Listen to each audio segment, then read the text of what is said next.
Hello, my beautiful, drama-starved darlings. Welcome back to Daily Gossip, your #1 source for the messiest, most scandalous, and frankly, most absurd political tea currently brewing on the world stage. Grab your favorite mug, pour yourself something extremely strong, and get comfortable, because today we are taking a fabulous, deep, and incredibly petty dive into the ultimate toxic relationship. No, I am not talking about your ex who still watches your Instagram stories. I am talking about the United States and China. Right now, as we speak, Donald Trump is strutting around Beijing, and honey, the geopolitical tension is thicker than the foundation on a reality TV star.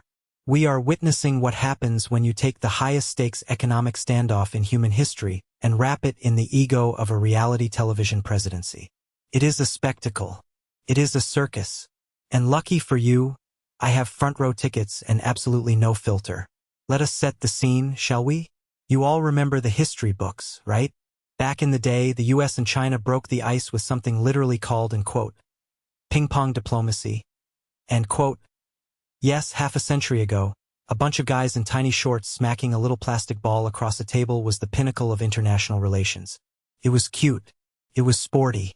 It was the geopolitical equivalent of a friendly wave across a crowded bar. Fast forward to today, and that friendly game of ping-pong has evolved into a high-speed, flaming tennis match where the rackets are made of nuclear-level tariffs and everyone is cheating. Donald Trump, in his infinite and highly televised wisdom, likes to call his dynamic with Chinese President Xi Jinping a, and quote, close friendship, end quote. Let me tell you something about this so-called friendship. This is not the kind of friendship where you share a Netflix password or hold each other in Oppo's hair back after a rough night out. No, darling. This is the kind of friendship where you smile to their face at the country club while actively trying to get their membership revoked behind their back. It is pure and quote, mean girls and quote, energy, but with nuclear codes and global supply chains. They are currently existing in what the news completely unironically calls a, and quote, fragile trade truce. And quote, fragile is honestly the understatement of the century. It is a truce held together by the equivalent of cheap Scotch tape and pure, unadulterated anxiety. Trump has touched down in Beijing with the grand illusion of cementing this truce, securing a massive win, and proving to the world that he is the ultimate dealmaker. But let us peel back the layers of this spray-tan diplomacy and look at what is actually happening. To understand the sheer level of delusion at play here, you have to understand how Donald Trump views the entire US-China relationship. In his eyes, it is very simple. America is the innocent, naive victim, and China is the ultimate villain ripping us off blind. He genuinely believes that because Americans swipe their credit cards for Chinese-made goods more often than Chinese consumers buy American stuff, the US is somehow being robbed. He rails against this and quote, trade deficit and quote, like it is his arch-nemesis. He talks about the trade deficit the way most people talk about their mother-in-law, with constant, irrational, and highly vocal resentment. Now, to be fair, is China playing a perfectly clean game? Oh, absolutely not. Nobody is wearing a halo in this pageant. China uses every single tool, every loophole, and every sharp elbow they possess to secure an economic advantage. They have a long, messy history of playing fast and loose with intellectual property. But Trump's obsession is purely focused on the numbers on the receipt. He literally said, and I quote, and quote, China needs us much more than we need them. And quote, he claimed China owned the World Trade Organization. He threw around numbers like, and quote, they were making $1 trillion a year off us. And quote, it is all very dramatic, very loud, and according to anyone who has actually read an economics textbook, vastly oversimplified. But speaking of oversimplified drama, let us talk about the absolute whiplash of the last few years. If there is one thing Donald Trump is known for, it is being as unpredictable as a reality show plot twist. But on this one specific issue, smacking down China on trade, he has been terrifyingly consistent. 2 years into his very first term, he marched up to the podium and launched the first salvo in this trade war. He slapped tariffs on steel and aluminum like he was handing out parking tickets, claiming he was defending America's national security. It was targeted. It was annoying. But it was just the appetizer. Oh, sweetie, if the first term was the appetizer, the second term became an all-you-can-eat buffet of economic chaos. He decided that targeted tariffs were boring and went full scorched earth. By February of last year, he slapped a 10% tariff on literally everything coming out of China. Every single good. China, not being a country that simply rolls over and plays dead, immediately clapped back with their own tariffs. And before you knew it, we were in a full-blown tariff spiral. By April, things had peaked at a level of insanity that still makes Wall Street bros wake up in a cold sweat. The US was hitting China with tariffs as high as 145%. Let that sink into your pores for a second. 145%. That is not a tax. That is a financial restraining order. China retaliated with 125%. It was a race to the bottom, a mutual destruction pact where both sides were just actively setting their own wallets on fire to see who would scream first. Eventually, the adults in the room must have hidden the launch keys because they reached a, deal, end quote. Now, the U.S. average tariff rate sits at a totally casual, not at all crippling 23%, while China is throwing a 32% tax back at American goods.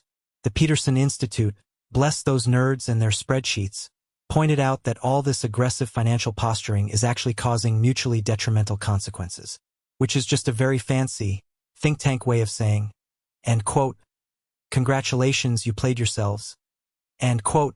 But of course, Trump's loyalists will point to the scoreboard. They will tell you that the tariffs are working because the holy grail of his presidency, the trade deficit, is actually shrinking.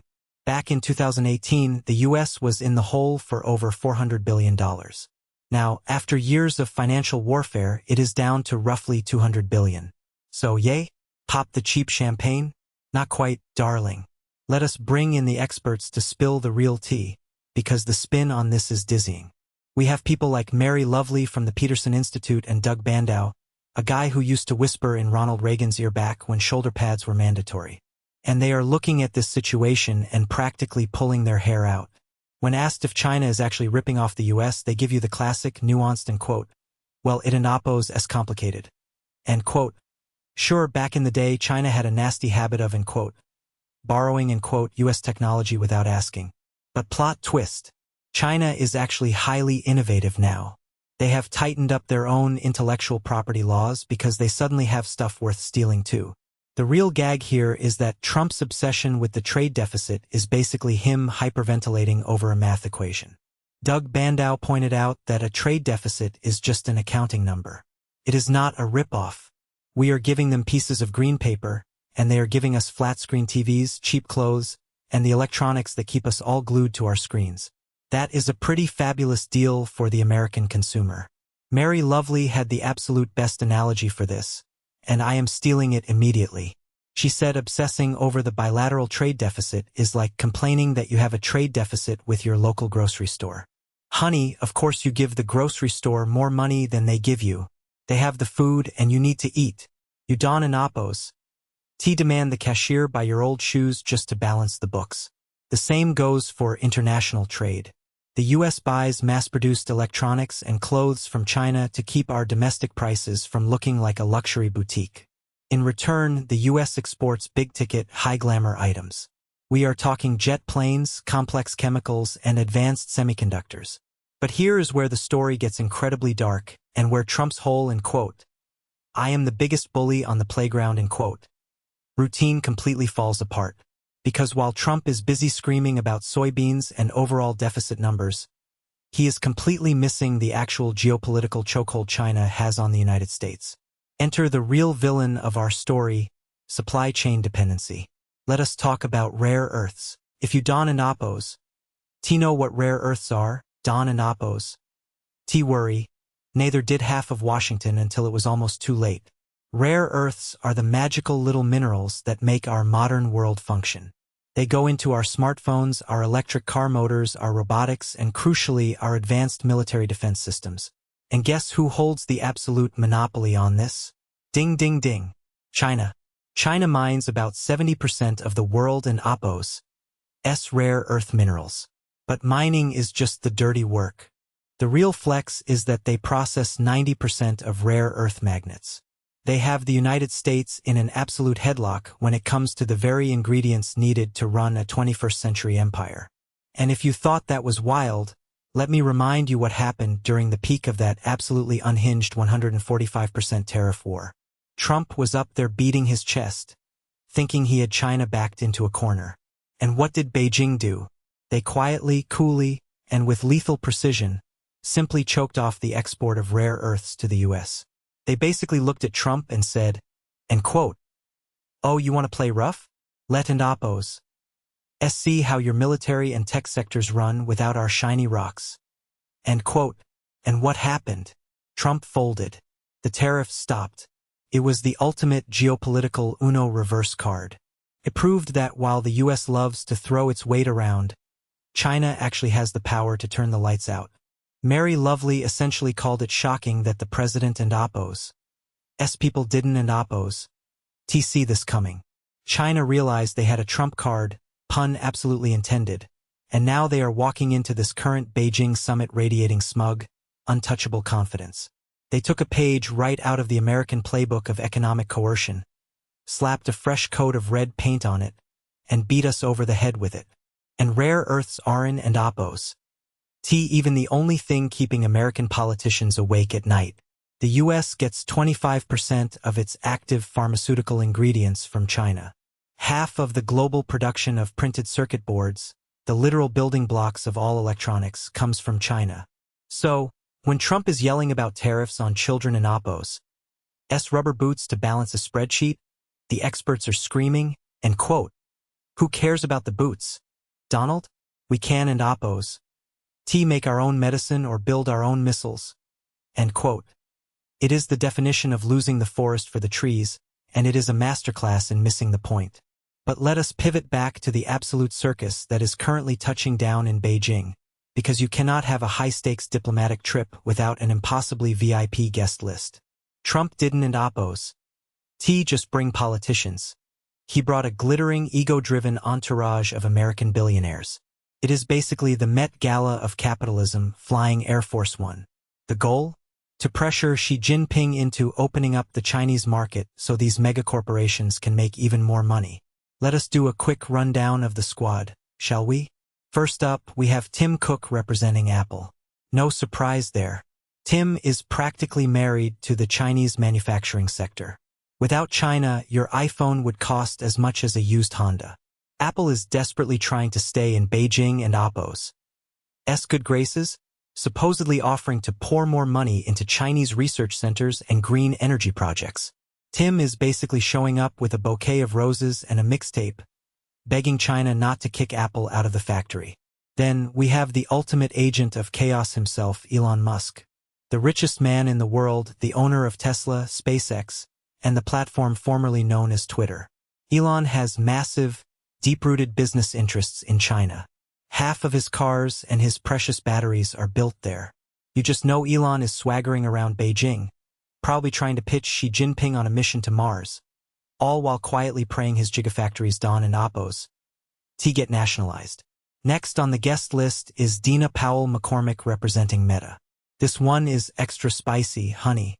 Meta is in the doghouse. Just last month, Chinese authorities swatted down Meta and Oppo's $2 billion acquisition of a Chinese AI firm. Mark Zuckerberg and Oppo's people are on this trip trying to do aggressive damage control, desperately trying to prove they belong at the cool kids and Oppo's table in Beijing. We also have Kelly Ortberg, the CEO of Boeing. Boeing has not sold a significant number of airplanes to China in nearly a decade. But the rumor mill is swirling that Boeing is on the verge of announcing a massive 500-plane order. If this happens, it will be paraded around as Trump's shiny, golden victory trophy. End quote. "Look at me, I saved Boeing." End quote. He will scream into every microphone available. And finally, the ultimate last-minute plus one, Jensen Huang, the leather jacket-wearing CEO of NVIDIA. NVIDIA is the undisputed king of AI chips right now, and Jensen knows that China represents a cool $15 billion opportunity. He has been begging for greater access to the market. But this is where the plot gets thick, because AI chips are the exact technology the U.S. Defense Department wants to keep out of Chinese hands. It is a massive conflict of interest wrapped in a designer leather jacket. So what is the ultimate play here? What does win even look like for this billionaire boys club? The experts, again, are heavily rolling their eyes. Doug Bandow predicts Trump will come home waving a flag because he got China to buy some more soybeans for his farming base, and maybe he and Oppos LL get that shiny Boeing contract. It will look great on television. But underneath the confetti, the rot is still there. Giving China concessions just to sell some planes, while failing to break their chokehold on rare earths or protect advanced semiconductor tech, is like selling your house to buy a really nice pair of curtains. It is short-sighted, it is performative, and it leaves the US incredibly vulnerable in the long run. But wait, darling, the drama is not contained to just Washington and Beijing. Oh no, this messy divorce is spilling over into the rest of the neighborhood. And by the neighborhood, I mean the entirety of Latin America. We all know the US has historically looked at Latin America as its own personal backyard, a place it could control, influence, and occasionally intervene in whenever it felt like it. But guess who just moved into the neighborhood, bought the biggest house on the block, and started throwing lavish pool parties? You guessed it, China. If the geopolitical rivalry had a soundtrack, as the fabulous Manuel Rapallo reported, it would be the frantic, aggressive sound of a high-stakes ping-pong rally, because the tables have completely turned. While the US is busy screaming about tariffs and trying to pull supply chains back home, China has been walking around South America with an open checkbook, acting like the ultimate sugar daddy. We are talking hundreds of billions of dollars. China is paying for infrastructure, telecommunications, and sweeping trade partnerships. Over in Peru, China just helped build the massive port of Chancay, a deep-water megaport that is going to turbocharge trade between Asia and South America. They are scooping up lithium mines. They are dominating clean energy and electric vehicle production all across Brazil. China is basically gentrifying the US and Oppos' backyard, and Washington is standing on the porch in a bathrobe, screaming at them to get off the lawn. And what exactly is the US offering in return? Crickets. Absolutely nothing of substance. Mary Lovely dragged the US strategy, pointing out that when the president of Brazil visited, the US had nothing to give. China is offering, in quote, patient capital, in quote, which is a polite way of saying, in quote, we will build your roads now, and you will owe us your soul later, end quote. While the US is just offering warnings and lectures, we tell these countries to beware of growing Chinese influence, but we refuse to open our own wallets or sign trade deals that actually benefit them. The US is treating Latin America like a neglected partner, getting furiously jealous when they start texting someone new, but refusing to actually take them out to dinner. You cannot win a global influence war on vibes and threats alone. The playing field has expanded, the stakes are global, and Washington is genuinely struggling to keep pace with Beijing's massive, expanding footprint. So, Trump tries to frame this entire economic competition as a matter of pure national security. But the reality? Half of it is just political theater to give himself cover to do whatever chaotic tariff experiment he wants to run that week. Not every single trade issue with China is a matter of life and death. I.e. cheaps? Sure, protect those. Rubber boots and cheap electronics? Let the people shop. If the US really wants to win this, they need to stop acting like a scorned ex obsessing over a grocery store receipt and start acting like a mature figure out the actual security threats. Invest heavily in processing our own rare earths, which will take a decade, by the way, so we better start now. Stop bullying our allies and start offering real, lucrative alternatives to developing nations before China completely buys them out. But honestly, that requires patience, nuance, and strategic planning. 3 words that have absolutely never been associated with the current administration. And if you thought this international soap opera couldn't and Oppos get any wilder, let me leave you with this absolutely delicious cliffhanger. As Trump is over in Beijing, schmoozing with Xi and parading his billionaires around, chaos is erupting back home. Because according to the latest whispers on the street, and by street I mean the highest courts in the land, the Supreme Court just ruled that those massive tariff funds collected by the government were illegal. Yes, darling, illegal. Corporations are starting to get their money back. But the real question, the absolute gag of the season, will any of that money make its way back to the everyday consumers who were forced to pay ridiculously inflated prices for goods because of this ego-driven trade war? Oh, honey, I wouldn't in Oppos. Hold your breath. That is all the tea I have for you today, my darlings. This geopolitical reality show is far from over, and you know I will be right here, watching every messy, catastrophic detail unfold. Stay fabulous, stay skeptical, and remember, in the world of global politics, nobody is playing fair. Bye for now.